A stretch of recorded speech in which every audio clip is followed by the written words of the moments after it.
Hello, and welcome to Let's Talk About It, a conversation about qualified individuals, QIs, and for QIs, regarding all things considered important and meaningful to the people who do this work.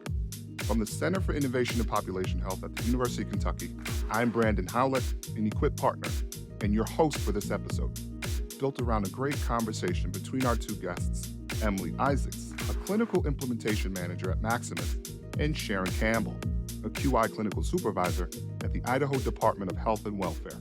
Emily gets the ball rolling. When did you first hear about the Family First Prevention Services Act or FFPSA and the qualified individual process? I can't say for sure, but I think when I heard it is when my boss came into my office and said, "Hey, there's this new program and you're getting moved into it." And then I started frantically reading the Family First Act to figure out what that meant.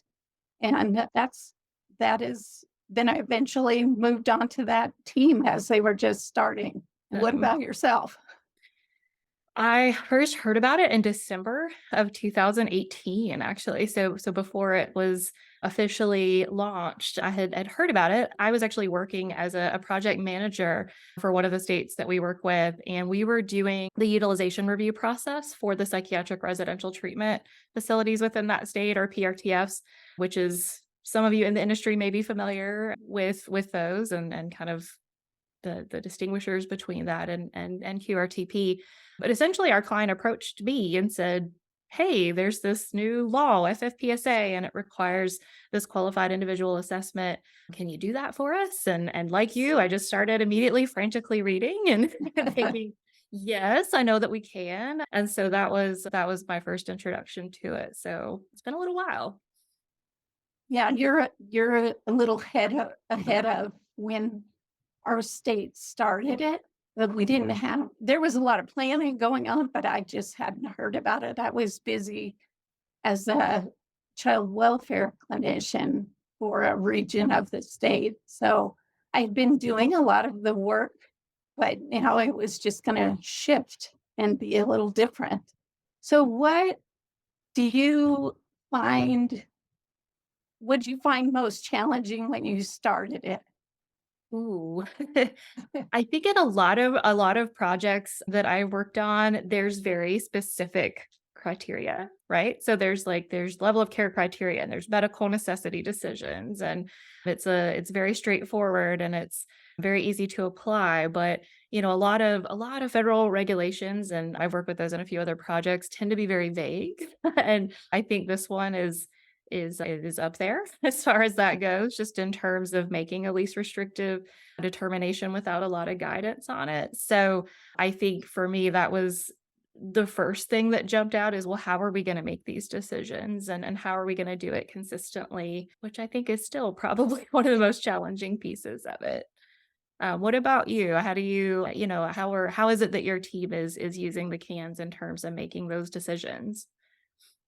Well, we worked with someone from University of Kentucky to help us kind of figure out how this was all going to fit together when we completed a CANS and level of care.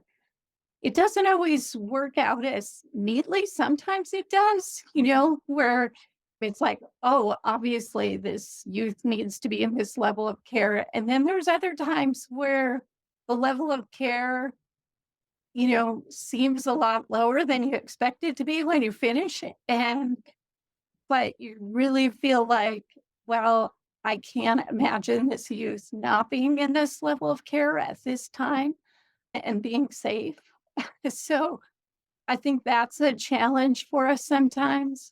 I also think one of the things that my team has talked about is when they do the interview with the youth, they feel very pulled into the youth's experience and their side of the story. And a lot of times our youth are already in the placement and they're kind of saying, you have input into whether I should be here or not. So how do I get out of here?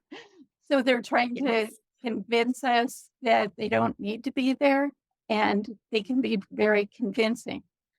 So then we have to look at other information, not just that interview. So I guess that was one of my questions for you is how does your team get the background information to complete a CANS?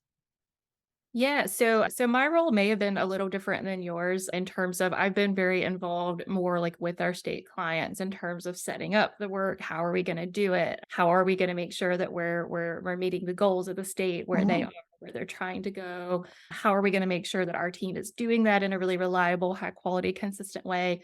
But I have done some of the assessments because I needed to be able to prove that I can practice what I preach. So and that experience was really valuable because what I've learned is so important to getting this process done and getting it done right is just the strength of the clinical interview. And I think that's something that is so important and is often maybe overlooked. I think, there are times that the cans can be almost treated like a checklist.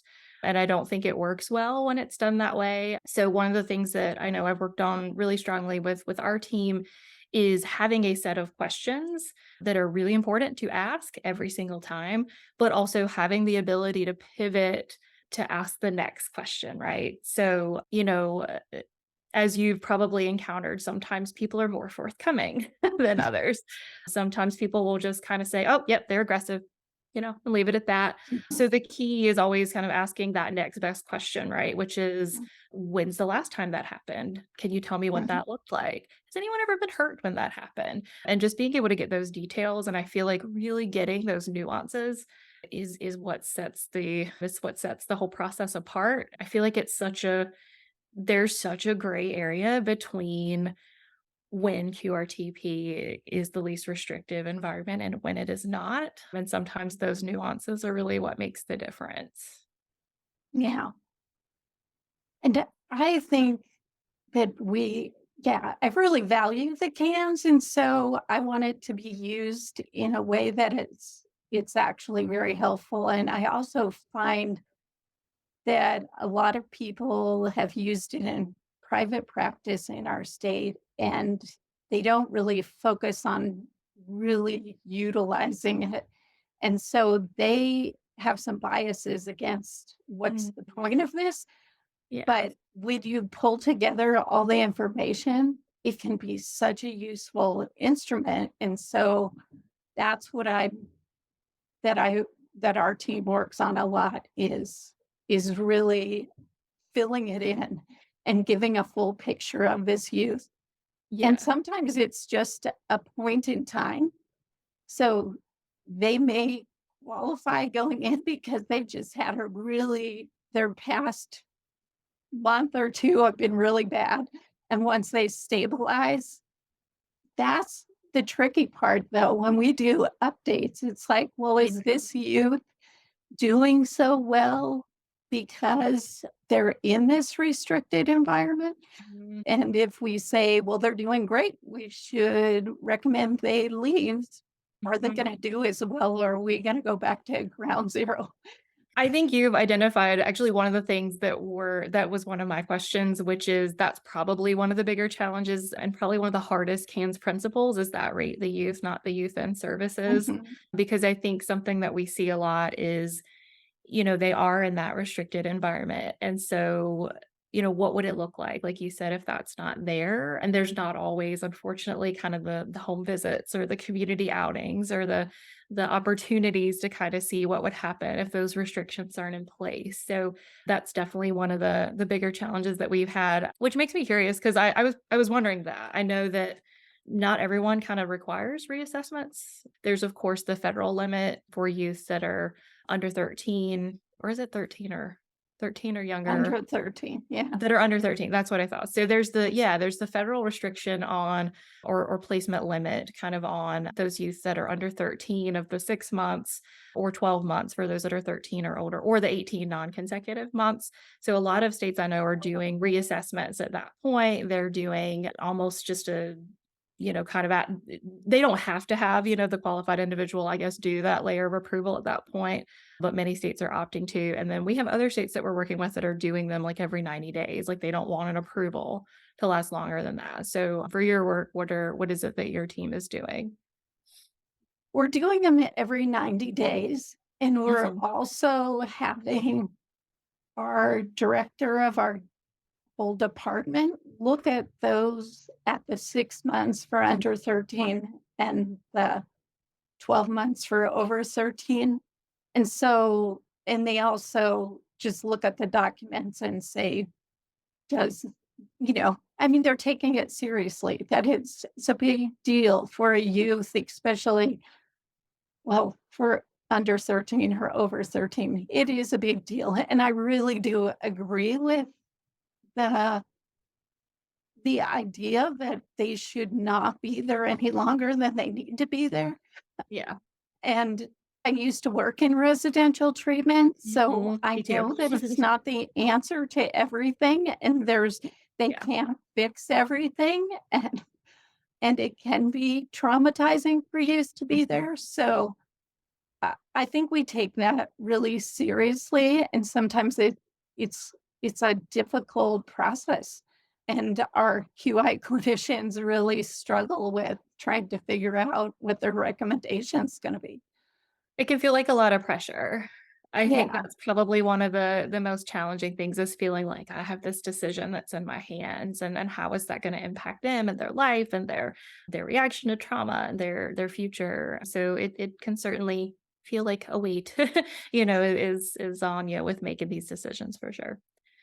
Um, Well, and I remember I had a few at the beginning that I said, well, we never even gave this youth the chance to be in a foster mhm, home. And mhm. so I said, at least give them a chance. We don't know how they'll do. Do they need to go straight to this restricted level of care? And and then they went through 4 foster homes and had all sorts of trouble. And then I was like, okay. So, Yeah. they had that opportunity, but they really need a more restricted level of care. So, Mhm. but anyway, I I I do wonder, another thing that I wondered is if, so it sounds like you do a lot of deep diving in the clinical, like, interview with the youth. Mhm. And I remember getting trained by Dr. Lyons to do the CAMs for child welfare, and him saying it, if we don't have to re-traumatize by asking a lot of those questions. Totally. Totally. So, I would actually say that depending on how forthcoming the child or youth is, I mean, you may end up actually sometimes spending the least amount of time with them out of mhm, everyone that you interview. And to your point, not because you don't want to see their perspective or their side of things, but because it can be really difficult to just force them to talk about really difficult things if it's not necessarily helpful, to the process mhm, or helpful to making the decision. So, that actually kind of segues nicely into something that I've been curious about with you is that we have to, of course, complete the qualified individual assessment in conjunction with the permanency team. That is hard. These children come with a lot of contacts, a lot of supports, a lot of people that know them, a lot of people involved in their care. I think one strategy is kind of conducting it, along with an already scheduled permanency team meeting. But I think that has its pros and cons too. So what are your thoughts on that? we saw at the beginning that if we left it up to, initially the plan was to leave it up to the team to schedule the meeting that All we right. held after we had partially completed our assessment and then gathered more information. But we just saw we were more motivated by the timeframes than the teams were. It was a priority for us and not necessarily for them. So Mhm. we took control and said, okay, do you have a meeting already scheduled that we can be part of? At first, teams were really reluctant because we were then saying, not only are we going to be part of your monthly congregate Mhm. care team, but we're going to invite parents and probation officers and CASAs. Um, Right. and that was a challenge for them because they just weren't used to having those participants involved in their process. But I think now they're used to it and they see the value in it. We kind of had to just force it at first, and now they kind of know our system is we're Yeah. going to schedule it. You either have a meeting we can that's already pre-scheduled we can be part of, or we will just try to look at everyone's schedule and come up with a time. So we haven't really had a problem with it since the beginning. We had a lot of Good. problems at the beginning, and Yeah. we usually try to have the facility as part of that if the youth are already placed, because they've already gathered a lot of information too that maybe haven't even changed since we did a youth interview. Maybe they've assaulted 3 staff since we first did it. Right. So we never finish our assessment until we have that meeting and get additional meeting from that from that. And then we complete our assessment after that meeting. But that was an initial struggle. Yeah. But I think people felt like, well, it's better that we give you input than you just come up with a time.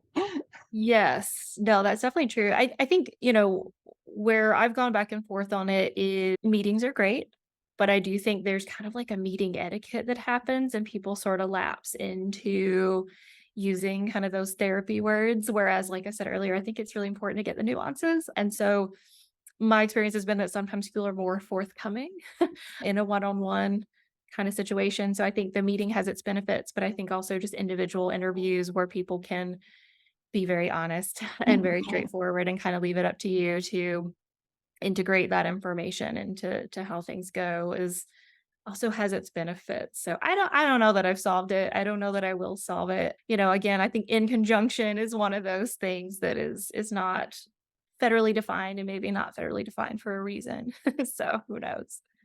Yeah. And sometimes I feel like we get some information, we kind of, without even thinking about it, start developing a picture of all these different people involved in the youth lives. And then we talk to them one-on-one and get a completely different perspective.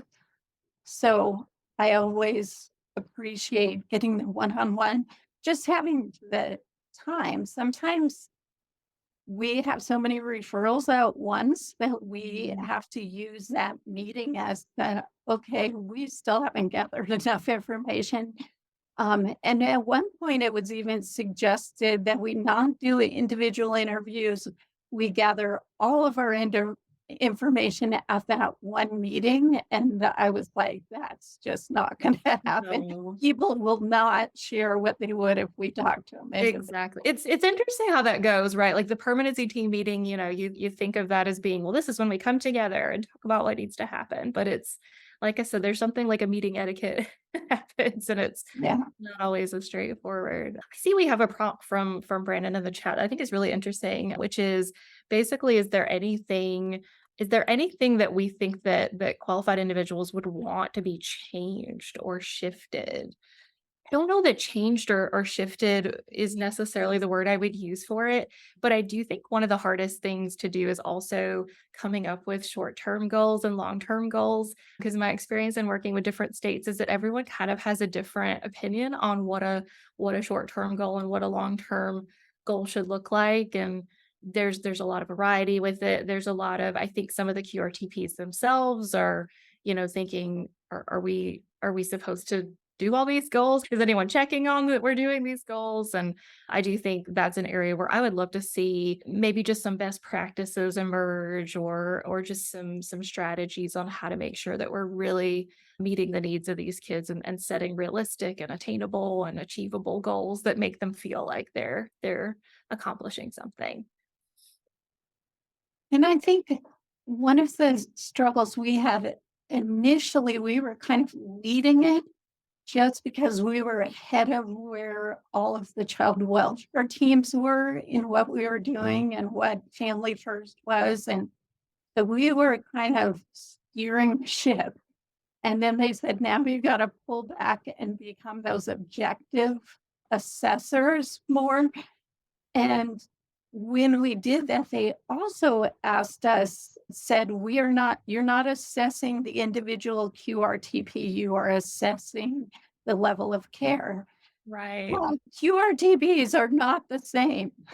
So some are doing substance use treatment. Some Right. have people trained in sexual offender treatment. Some are using outpatient therapies and the inpatient. So it's really difficult to just look at least that is how it's being interpreted in our state, that that's not part of our job.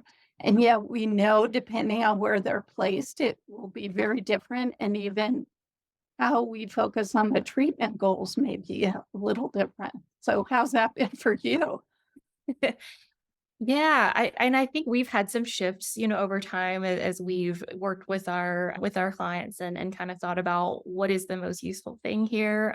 Because I think it's a natural inclination, right, with the cans, especially when they have a lot of needs, to really set a goal for every every need that they have. But that's overwhelming, I think, and is not attainable and doesn't set anyone up for success. So something we've really tried to do is prioritize, like to really look at, when you're thinking of short-term goals, some of those risk behaviors, right? What are your dangerous or disabling risk behaviors, and stabilizing those and getting those to a place where they're not harming themselves or they're not harming other people. It is kind of a good rule of thumb, I think, to think about with that. We also, and I think this is really interesting, see a lot of kids that come in and there's a lack of consensus on what their diagnosis is or what their treatment needs actually are. It might be that they had, some past trauma that has physically impacted them in a way that we don't medically understand. It may be that they've got some undiagnosed IDD, situations going on. And so I think that's something that I also think is a huge priority when I think of short-term goals is if we don't know what we're treating, then we cannot successfully treat this child. So like I said, that's kind of how we look at it is the short-term ones are more what needs to be solved, how can we treat them successfully, and what needs to be stabilized. And then we try to prioritize and come up with a few. The longer term ones are more like, well, what would they need to safely maintain? What once they get back to the community, what are some things that are kind of, not as dangerous or disabling, but that I think will really help make them successful longer term in the community. Yeah, so I guess in just answer to the question, I think it's ever evolving. Where Yes. you start feeling like you got an idea how to do one thing, and then Mhm. you go, but what about this? And then you Yeah. start focusing on how do we make that part better? Mhm. Um, and I think it's really important to validate people that are doing this work to say it is ever evolving, it is ever changing. There's not a lot of guidance. There's not a lot of best practices that have emerged yet. We're all doing the best that we can and, reminding ourselves that the priority is that we are trying to serve the needs of these children as best we can. So that process is going to be ever evolving. And if we change it, it doesn't mean you're doing it wrong or that you're doing it badly. It's just that it's a constantly evolving process anytime you're doing anything new where there isn't a lot of guidance yet. and for me, I like that anyway. I would get bored if we got it all figured out. Right. Right. The other thing I wonder about, and maybe I'm asking you too many questions, Emily, but I wonder, do you ever wonder about the people that you're supervising, the QIs, how they're impacted by hearing these stories of trauma, and how are they taking care of themselves that way? Mhm. Because obviously they can have vicarious trauma Of just course. listening to or reading about or hearing from the teams what you've been through. On one hand, we really focus on the need for not necessarily the youth retelling their trauma to us, but remembering that history as partially or maybe all of what's driving their behavior so Mhm. that so that people don't just forget and just start thinking this is a bad kid that keeps getting into lots of trouble and moving placements Totally. and causing me trouble. Totally.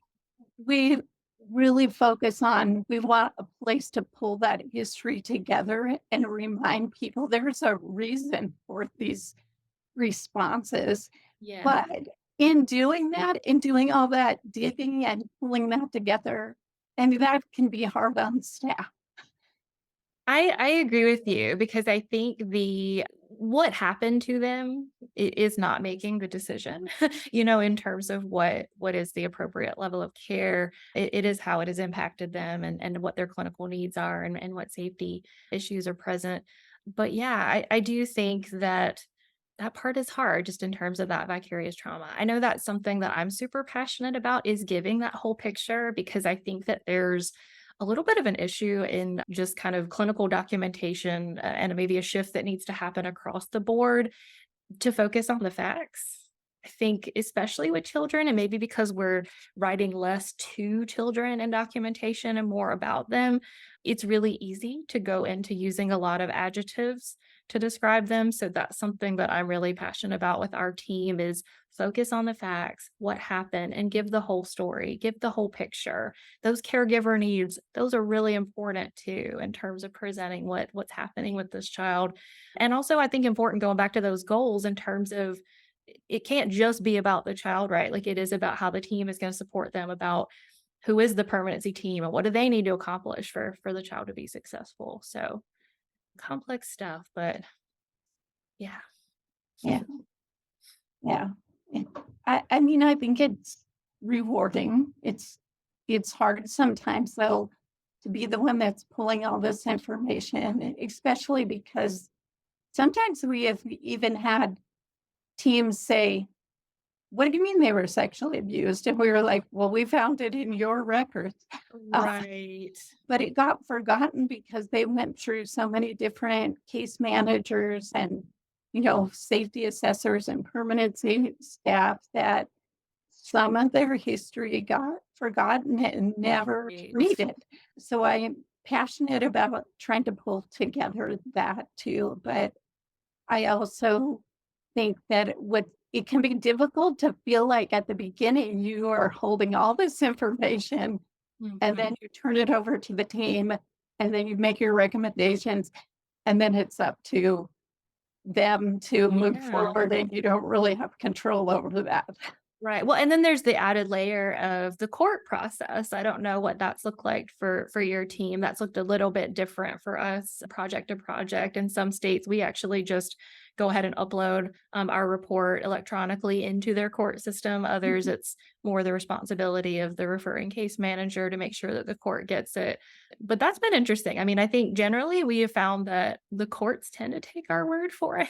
I don't know if that's been the case in your situation as well.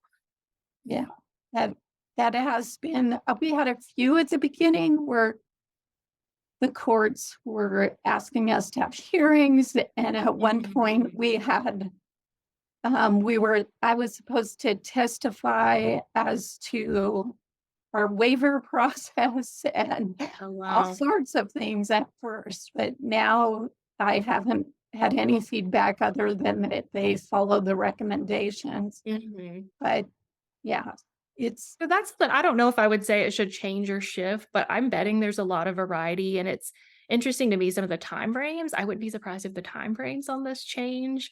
The 30 days to get it done, but then the court has 60 days. And, if you think about it, it's kind of a long time for a kid to be in one setting if then they overturn the decision. And then there's a scramble to find them, somewhere to go. And I don't know. Like I said, I don't have that solved either, but but I wouldn't be surprised if some things shift to smooth that process out a little bit in the future. yeah. Well, we haven't solved it all, have we? But keep up the good work. It sounds like you're doing a great job. You're clearly very passionate about what you're doing. So it's good to I see. appreciate just being able to hear. You always do wonder how's this going in other states and other Mhm. regions. How are people doing it differently? And are they running into the same questions or challenges that we are? But I I think really the do. answer to that is yes. Yeah, yeah. And it's just nice to know there's other people out there doing it because we have a pretty small team for our state. Yeah, You have a pretty big team, I think, but I appreciate being able to talk to you. Just you getting too. to hear it is validating. It's also answers some of my curiosity questions. Exactly. So I hope it's helpful to have the rest of the QIs that are part of our base camp. It's helpful to me, that's for sure. And we hope listeners will let us know if this conversation between Emily Isaacs and Sharon Campbell was helpful to you. The intention of this podcast is to serve as a hub for collaboration, a central point of connection, and a beacon for gathering information and resources specific to the role of the QI. For the entire eQuip team and for the University of Kentucky's Center for Innovation and Population Health, I'm Brandon Howlett, and you've been listening to Let's Talk About It.